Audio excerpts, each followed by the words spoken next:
오늘 우리에게 주시는 하나님의 말씀은 구약성경 중에 여호수아서 5장 13절에서 15절까지의 말씀입니다.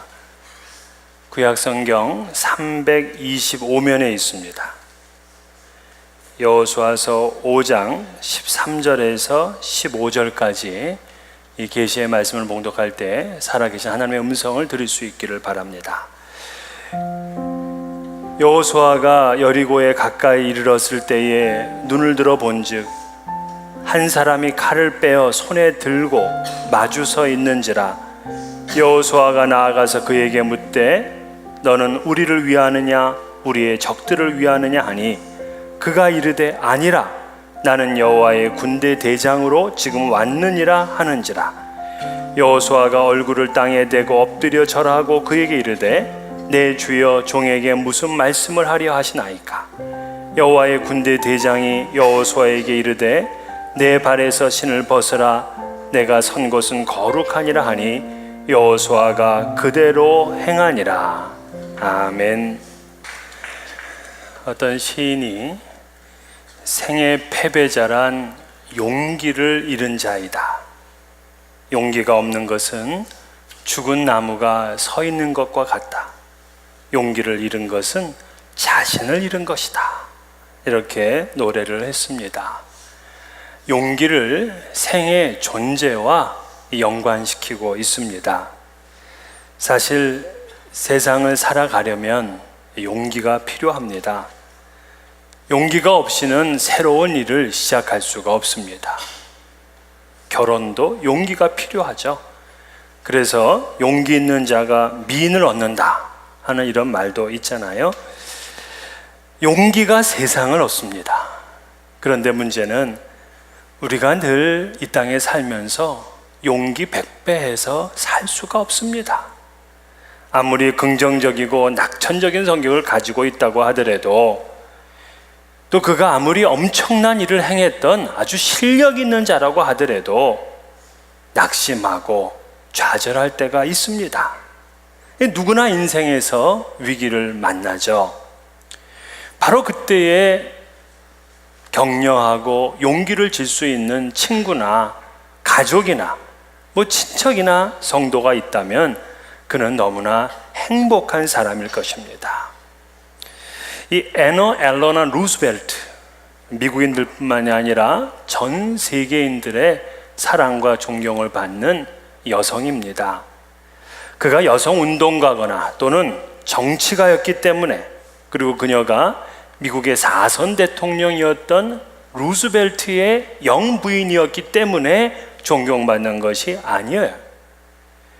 그녀는 사람을 격려하고 자기의 삶을 늘 긍정적으로 개척하는 탁월한 재능을 가졌기 때문에 그렇습니다. 이 엘러너가 20살에 결혼을 해서 6명의 아이를 낳았습니다. 근데 그 중에 한 아이가 먼저 죽었습니다. 그러니까 친구들이 찾아와서 이 엘러너 여사에게 위로하고 격려하는 말을 해주었습니다. 이때 이 여사는 친구에게 이런 말을 했다 그래요. 나에게는 내가 사랑할 수 있고 또 내 사랑을 필요로 하는 아이들이 5이나 남아있어.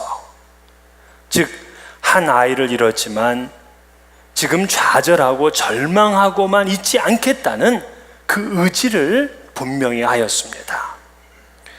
또한 남편 이 프랭클린 루스벨트는 결혼을 역시 20살에 했는데요. 그 남편이 젊고 패기 있고 상당히 유능한 남자였습니다. 그런데 39살에 남편이 소아마비를 앓게 되더니만 그때부터 휠체어를 타고 다니는 신세가 되었습니다. 어느 날 루스벨트가 엘레나에게, 자기 부인에게 이렇게 물었습니다. 여보, 내가 불구자가 되었는데도 아직도 날 사랑하오? 그랬더니 그녀가 이렇게 대답을 합니다. 아니, 그러면 내가 지금까지 당신 다리만 사랑한 줄 아오? 내가 사랑하는 것은 당신의 인격과 당신의 삶 전체라오. 그렇게 얘기를 했다고 합니다.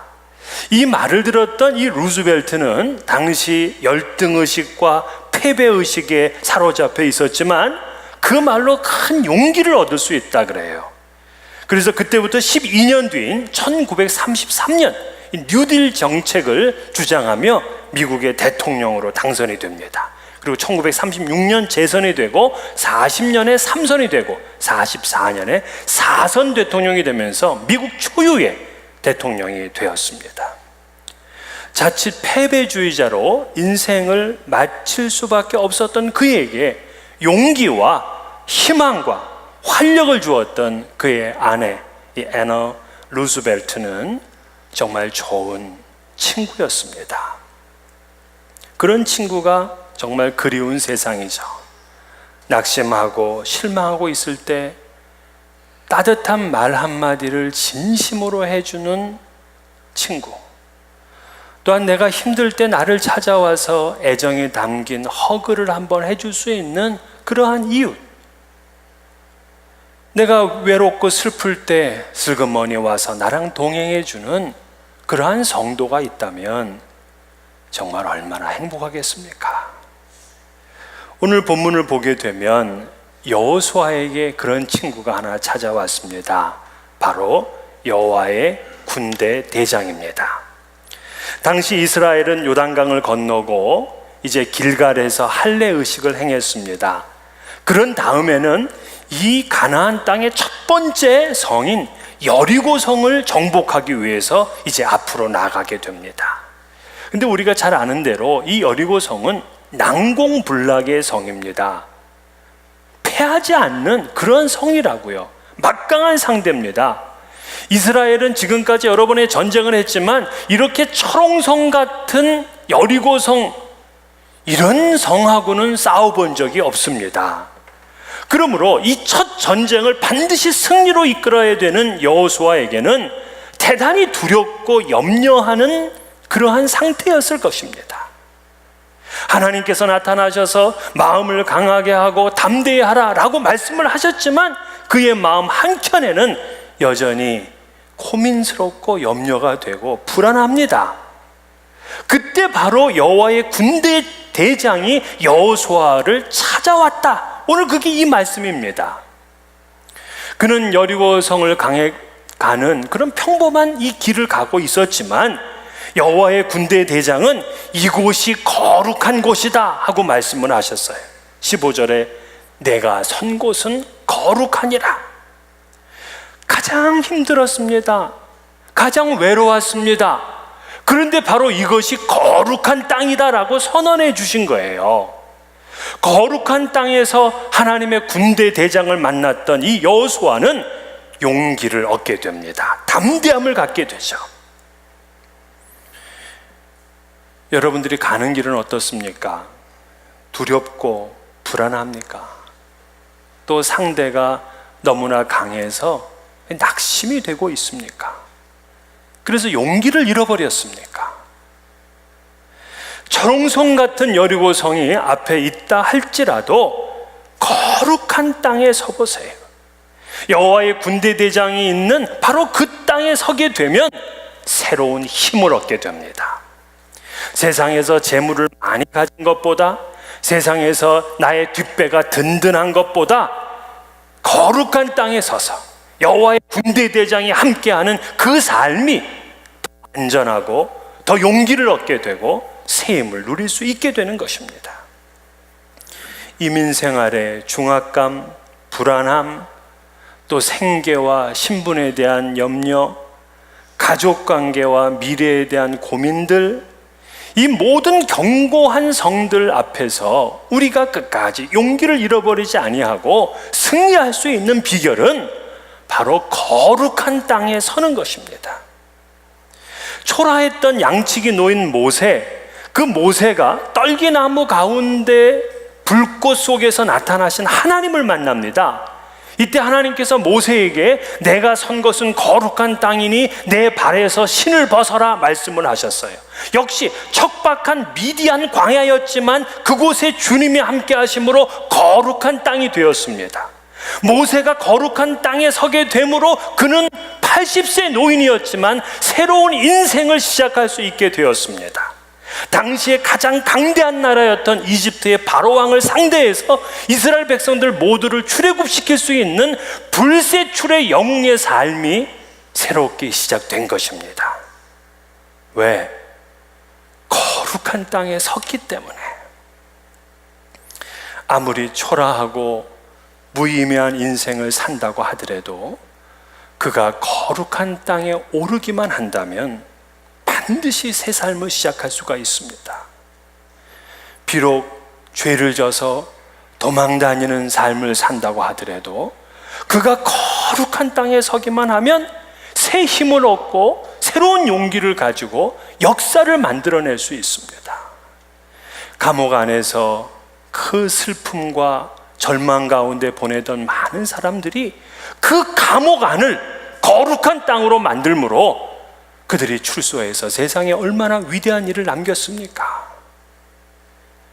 그러면 어떻게 거룩한 땅에 설 수 있나? 오늘 본문은 우리에게 거룩한 땅에 서는 비결을 가르쳐주고 있어요. 첫 번째는 기도하는 것입니다. 13절에 보니까 여호수아가 여리고에 가까이 이르렀을 때에 눈을 들어 본즉 그랬어요. 눈을 들어 보니까는 칼을 빼어서 손에 들고 있던 여호와의 군대 대장을 만났습니다. 여기서 군대 대장이 누구냐 궁금하잖아요. 많은 학자들은 이 여호와의 군대 대장은 예수 그리스도를 의미한다, 그렇게 얘기를 합니다. 구약에 예수님이 나타나셨다는 거예요. 또 어떤 사람은 천사다, 또 어떤 이는 천군의 대장인 미카엘 천사장이다, 뭐 그렇게 다양하게 해석을 합니다. 이분이 어떤 분인지 우리는 정체를 확실히 몰라요. 그러나 이분이 하나님인 것은 분명합니다. 왜냐하면 그보다 훨씬 오래전 하나님께서 모세에게 나타나셔서 내 발에서 신을 벗어라, 내가 선 곳은 거룩한 땅이라 하고 말씀을 하셨는데 오늘 15절에서 똑같이 여호수아에게 그 말씀을 하신다는 거예요. 척박한 땅을 거룩한 땅으로 만들 수 있는 분은 하나님밖에 없어요. 그러므로 지금 모세가 미디안 광야에서 여호와를 만났듯이 오늘 여호수아는 여리고 성을 향해 가면서 하나님을 만난 것입니다. 여호수아가 전적인 책임을 지고 전쟁을 하러 갈 때에 가장 필요했던 것은 사실 용기죠. 용기가 필요한 그때에 그는 주님을 만났어요. 근데 우연하게 만난 것이 아니라 그가 눈을 들어 봤다는 겁니다. 여기서 눈을 들다를 영적으로 해석을 해야 되는데 여기서 눈을 들었다는 것은 바로 하나님께 기도했다는 거예요. 그래서 매튜 헨리는 이렇게 주석을 했습니다. 여호수아가 전쟁을 위해서 기도하는 가운데 하나님을 만난 것이라. 성경에는 고난 중에 있을 때 눈을 들어서 하나님께 기도하면 하나님께서 그를 만나 주시고 문제를 해결해 주시고 새로운 일들을 이루어 나가시는 것을 많이 볼 수가 있어요. 여러분 시편 42편에 보게 되면 그 시편 기자가 고난 중에 있을 때 하나님께 이렇게 기도합니다. 사슴이 시냇물을 찾기에 갈급한 같이 내 영혼이 주를 찾기에 갈급하나이다. 그러면서 하나님을 바라봤습니다. 하나님께 소망을 두고 하나님을 향해 기도했습니다. 그러므로 여러분, 우리가 용기를 잃었을 때에 어떻게 거룩한 땅에 서느냐? 그 자리에서 무릎 꿇고 하늘을 우러러 하나님께 기도하는 거예요. 이 땅에는 많은 어려움이 있지만 기도하는 사람은 그 마음의 평안을 누리게 됩니다. 여러분, 폭풍우 속에서도 비행기가 안전하게 운행할 수 있는 것은 왜 그렇습니까? 비행기가 성층권을 날아다니기 때문에 그렇습니다. 이 성층권은 지구 표면 한 12km부터 55km 상공에 있는 그 층을 말합니다. 그렇기 때문에 지구 표면에서는 아무리 폭풍우가 몰아치고 지진이 나고 엄청나게 고통스러운 시간을 보내고 있지만 그 성층권을 날아가게 되면 바람 한 점 없습니다. 햇빛이 찬란하게 비춥니다. 그렇죠. 지금 이 세상은 그렇게 힘들고 어려운 일이 많지만 내가 하나님 앞에 소망을 아뢰게 되고 하나님께 눈을 들어보게 되면 그곳이 거룩한 땅이 되면서 그의 삶에 평안이 넘쳐나게 될 줄 믿습니다. 여러분 가정에 어떤 어려움이 있습니까? 여러분 미래에 염려가 됩니까? 그러면 눈을 들으세요. 하나님께 기도하세요. 시험이 있는데도 눈을 들어서 기도하지 않는다면 그 사람은 반드시 잘못된 결정을 하게 됩니다. 기도하지 않으면 죄악에 빠져버리게 되고 맙니다. 신앙의 위인들이 어려움이 없었던 사람들이 아니에요. 어려울 때마다 그들은 거룩한 땅을 찾았어요. 바로 기도했습니다. 기도하며 하나님을 향해서 눈을 드는 자가 거룩한 땅에 서게 됩니다. 두 번째는 하나님께 예배함으로 거룩한 땅에 섭니다. 이 여호와의 군대 대장을 만난 이 여호수아는 좀 깜짝 놀랐죠. 그러면서 그 여호와의 군대 대장에게 묻습니다. 너는 우리를 위하느냐? 우리의 적들을 위하느냐? 한마디로 넌 우리 편이냐? 아니면 여리고 편이냐? 지금 이걸 물은 거예요. 자, 이스라엘은 지금 여리고하고 전쟁을 앞두고 있기 때문에 그 사람이 지금 내 편이냐 저쪽 편이냐가 굉장히 중요했습니다. 그런데 이때 군대 대장은 나는 너희 편이야 이렇게 얘기를 해줘야 되잖아요. 그런데 오늘 본문을 읽어보게 되면 그가 이르되 아니래요. 아니 이게 무슨 뜻입니까? 여호와의 군대 대장은 이스라엘 편도 아니고 여리고 편도 아니라 이 얘기 아닙니까? 그럼 도대체 누구의 편인 거예요? 여기서 우리는 이스라엘 백성들이 이제 하게 되는 전쟁의 성격을 알게 되는데 우리는 생각해 이거는 우리의 전쟁, 이스라엘의 전쟁이다 그렇게 생각을 합니다. 여리고는 여리고성 나름대로 자기의 전쟁이라고 생각을 하죠. 그러나 오늘 왜 이 전쟁 가운데 하나님의 군대 대장이 나타났느냐? 이 전쟁은 너의 전쟁이 아니라 바로 하나님의 전쟁이다 하는 것을 말씀해 주고 있는 거예요. 그러므로 하나님께서 작전을 짜실 것이고 하나님께서 이 전쟁을 이끌어 가실 것이다 하는 메시지가 이 속에 담겨져 있는 거예요. 이건 대단히 중요합니다. 우리는 늘 그렇게 기도하죠. 하나님, 우리는 승리하고 적은 망하게 해 주십시오. 그래서 늘 우리는 하나님이 우리 편이냐 아니면 저쪽 편이냐 늘 이걸 가지고 싸우잖아요. 여러분 2차 대전 때 영국과 독일이 전쟁을 했습니다. 영국의 목사들은 열심히 하나님 앞에 기도했습니다. 하나님, 전쟁에서 반드시 승리하게 해달라고, 저 적들을 물리치게 해달라고. 독일의 목사들도 기도합니다. 하나님, 우리를 함께 해주시고 저 영국군을 물리치게 해달라고. 하나님이 헷갈려. 양국에서 다 기도하는데 하나님 도대체 누구 편을 들어줘야 돼요?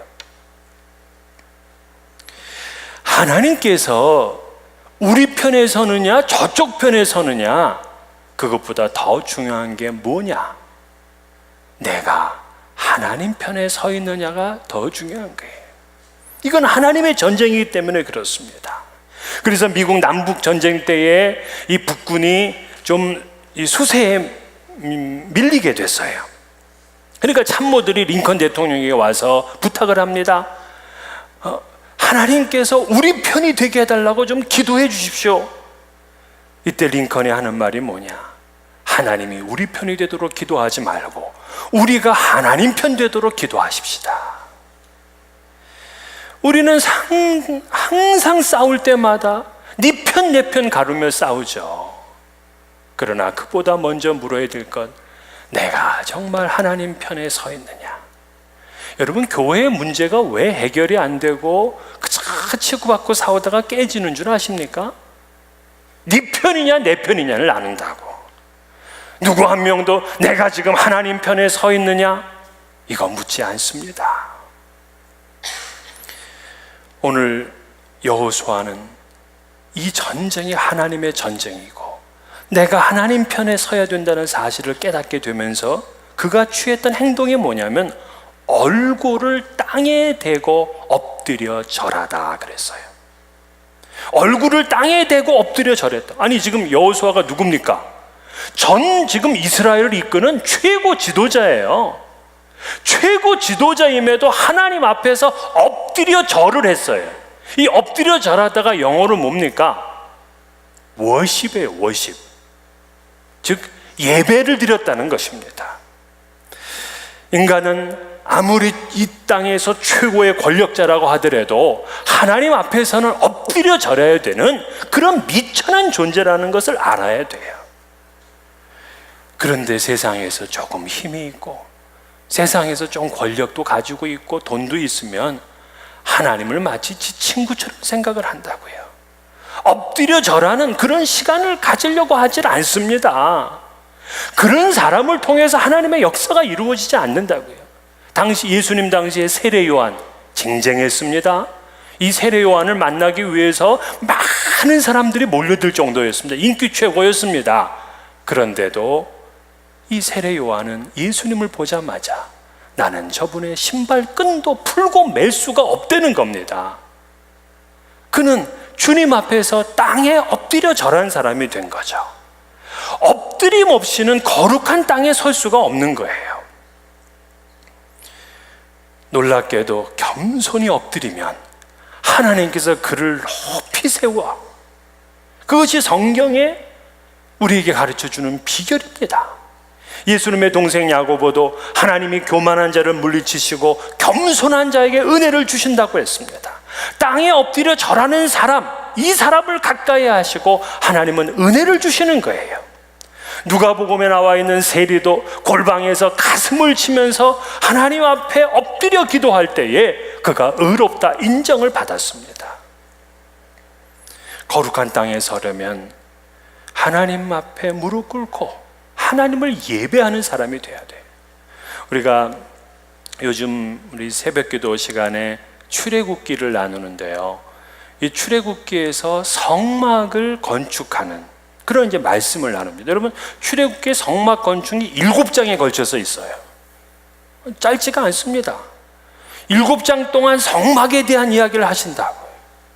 근데 가장 참 이 말씀 보면서 이제 제가 은혜를 받은 건 뭐냐면 이스라엘 백성들이 광야길을 지나잖아요. 광야. 얼마나 척박합니까?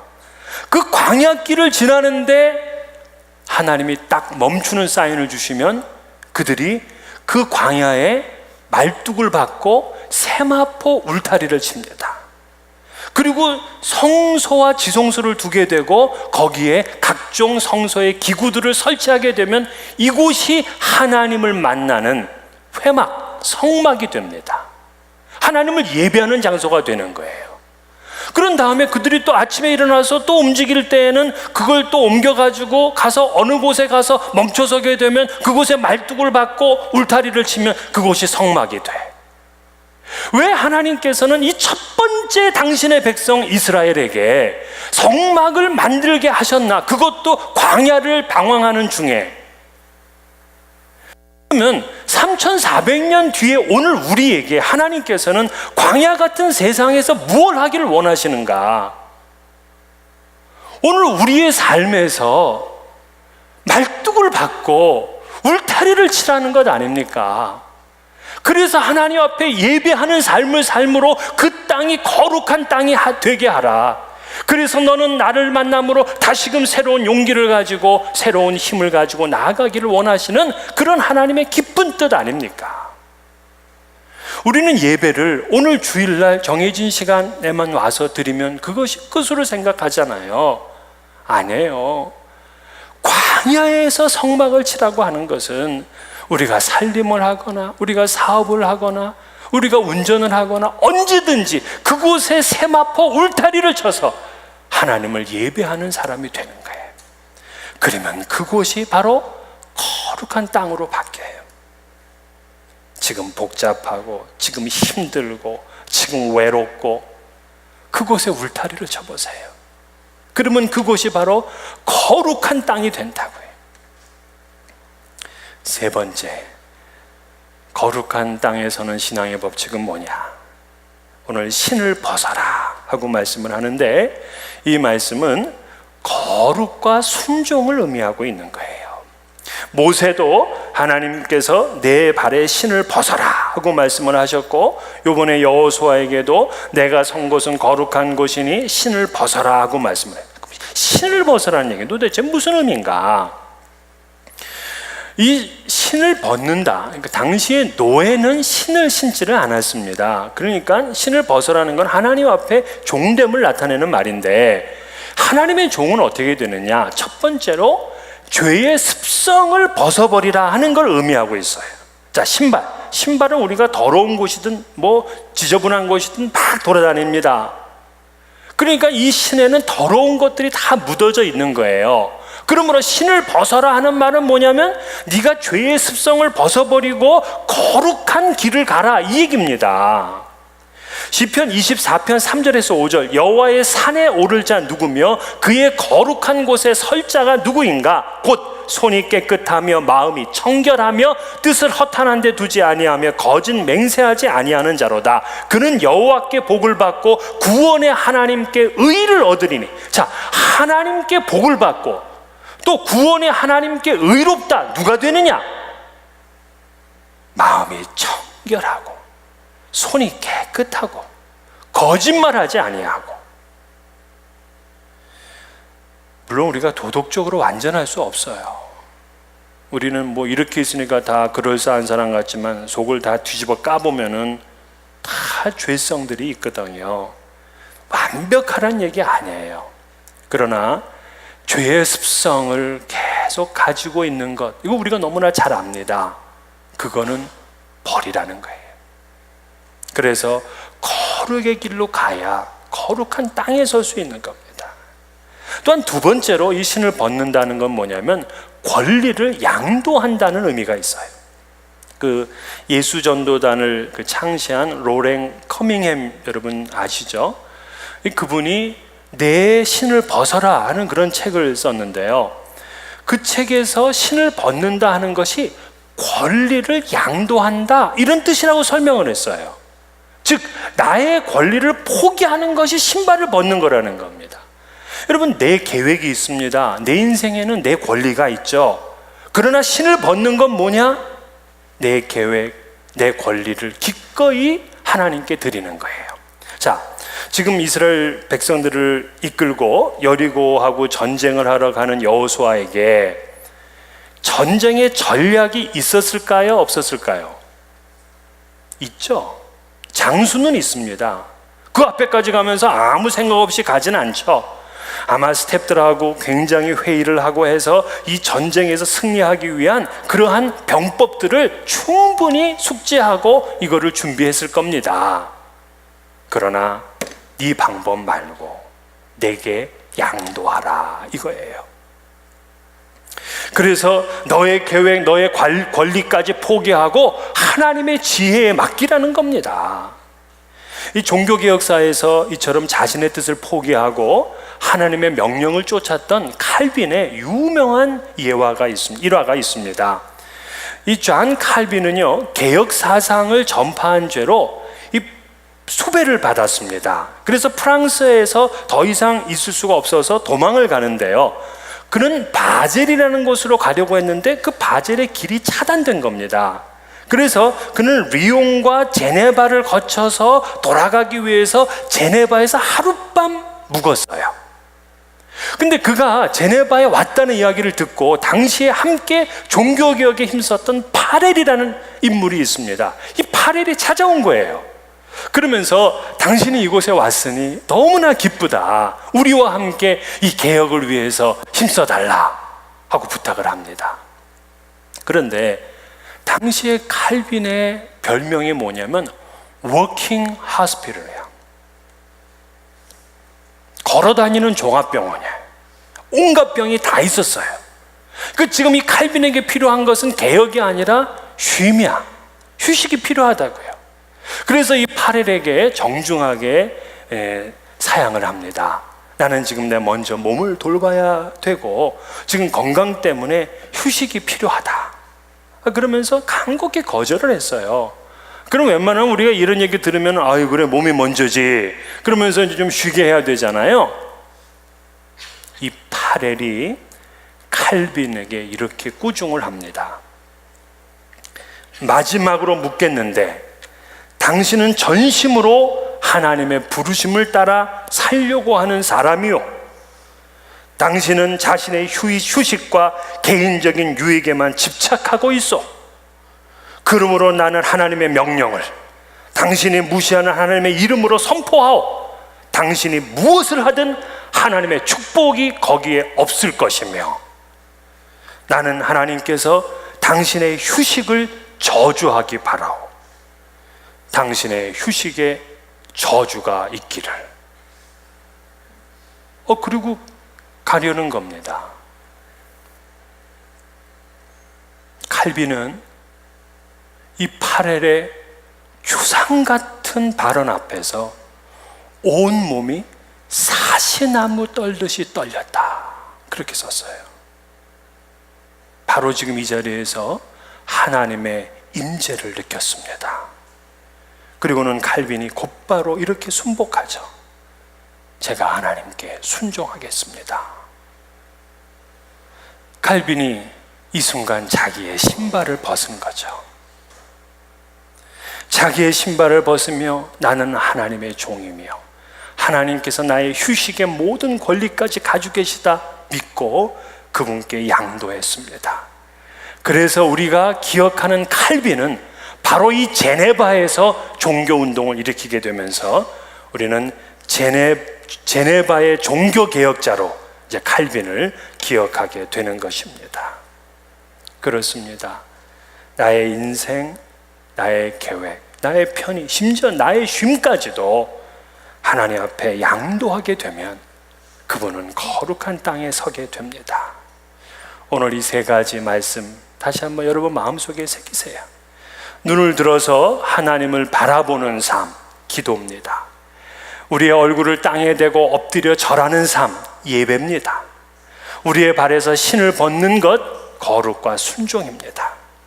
이 세 가지 신앙 법칙으로 거룩한 땅에 서게 되면 여호와의 군대 대장이 우리의 군대 대장이 됩니다. 그러면 철옹성 같은 여리고 성도 무너뜨리게 되고 약속의 땅을 차지하게 되는 것입니다. 이러한 복과 은혜가 여러분 모두에게 함께 하시기를 주의 이름으로 축원합니다.